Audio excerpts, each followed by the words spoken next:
આજ આપણે લીલી તુવરનું શાક બનાવવાનું છે, પણ અલગ રીતે બનાવવાનું છે. એને આપણે તુવર ઠોઠા શાક કહેવાય છે, એ બનાવવાનું છે. તો આપણે જોવો, એક ટમેટું લીધું છે ખાટું આવે એ, ને આ લસણ છે, 2 મરચી છે, આદું છે, ને એક ડુંગળી લીધી છે મોટી, ને આ તુવર છે. તો એને આપણે બાફી લીધી છે નિમક નાખીને. જોવો બફાઈ ગઈ છે. આ લીલા ધાણા છે ને આ લીલું લસણ છે. તો બધી તૈયારી આપણે કરી લીધી છે. તો હાલો હવે આપણે બનાવીએ શાક. તો હવે ગમે એ વાસણ લઈ શકો તમે. હવે આપણે એમાં તેલ લઈ લઈએ. તો તેલ આપણે વધારે લેવાનું છે. આમાં તેલનું પ્રમાણ વધારે હોય એટલે તેલ આપણે વધારે લેવાનું છે. તેલ આવી ગયું છે આપણું. તો આપણે હવે જીરું નાખી દઈએ. હવે આપણે હિંગ નાખવાની છે.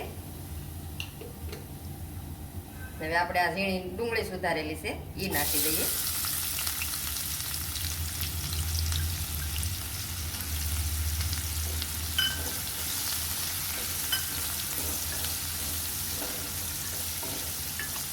હવે ડુંગળીને આપણે સડવા દેવાની છે. થોડોક લાલ કલર આવી જાય ત્યાં સુધી આપણે સડવા દેવાની છે.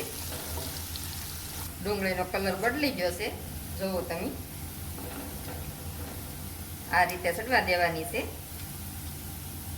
હવે આપણે આ લસણ, આદુ, મરચી એ આપણે ક્રશ કર્યું છે એ નાખી દઈએ.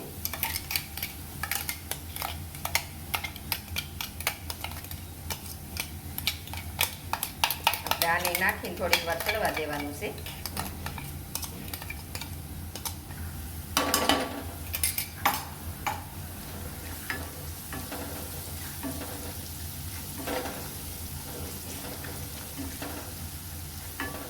ધીમે તાપે સેડવાનું છે આપણે, ફૂલ ગેસ નથી રાખવાનો.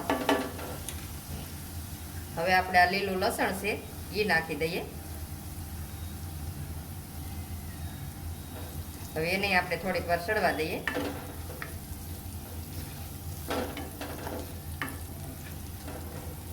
લીલું લસણ છે એને કઈ બહુ સડવા દેવાનું નથી, આપણે થોડીક વાર જ સડવા દેવાનું છે.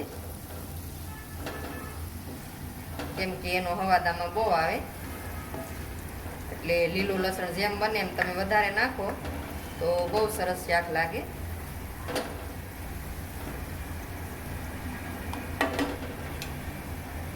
હવે આપણે આ ટમેટું નાખી દઈએ. હવે આપણે મીઠું નાખી દેવાનું છે. ટમેટું નાખીને પછી મીઠું નાખવાનું, એટલે ટમેટું આપણે ગળી જાય કા ભેગું. તો હવે એને સડવા દઈએ થોડીક વાર આપણે. ગળી જશે આપણા. તો હાલો હવે આપણે મસાલો કરી લઈએ. તો ઘરનો મસાલો જ નાખવાનો છે બધોય, ને ગેસ આપણે ધીમો કરી લેવાનો છે. તો આ આપણે હળદર નાખીએ. જેવું આપણે તીખું ખાવું હોય એ રીતે મરચું નાખવાનું, ને મરચી વધારે નાખવી તોય નાખી શકો. આ લાલ મરચું છે, લીલી મરચી વધારે નાખો તોય હાલે, ને લાલ મરચું નાખો તોય હાલે. આ ધાણા જીરુંનો ભૂકો છે. તીખું ખાતા હોય એ પ્રમાણે તીખું કરવાનું. ને શાક આપણે બની જાય એટલે જરાક ચાખી લેવાનું. મીઠું ઓછું હોય તો આપણે પાછું નાખવાનું. ગરમ મસાલો છે એ બધું આપણે હલાવી લઈએ. મીઠું કેમ કે આપણે તુવર બાફી હોય એમાંય નાખ્યું હોય ને આપણે આમાંય નાખ્યું હોય, એટલે શાકીને પછી મીઠું નાખવાનું. માપે હોય તો નહીં નાખવાનું. સારી રીતે આપણે મિક્સર કરી લઈએ. મસાલો સડી જાય થોડો. હવે આપણે આ બાફેલી તુવેર છે એ નાખી દઈએ. હવે મિક્સર કરી લઈએ ને.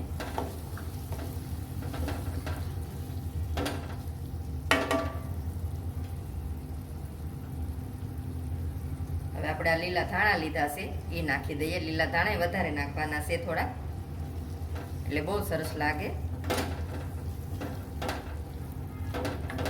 તો હવે બધું આપણે મિક્સર થઈ ગયું છે ને થોડીક વાર આપણે સડવા દઈએ. એટલે તુવરના દાણા છે તો એમાં આપણે બધો ખવાર ભેગી જાય. શાક આપણું બની ગયું છે ને આમાં આપણે પાણી જરીયાય નથી નાખવાનું, એટલે બહુ સરસ બને છે. ને આને આપણે બ્રેડ આરે ખાવાનું છે. તો બહુ મસ્ત બનીને તૈયાર થઈ ગયું છે. તો આપણે બ્રેડ લઈ લીધી છે, એટલે આ શાક છે એ આપણે બ્રેડ હારે ખાવાનું બહુ મસ્ત લાગે છે. ને આ શાળામાં તુવેર સારી આવે છે. તો આપણું શાક બની ગયું છે તુવરનું. તો આને તુવર ઠોઠા શાક કહેવાય. તો બહુ મસ્ત બને છે ને બ્રેડ હારે ખાવાની બહુ મજા આવે છે. તો આ રીતે તમે બનાવીને ટ્રાય મારજો ને પછી મને કમેન્ટમાં કહેજો કે કેવું બને છે એમ.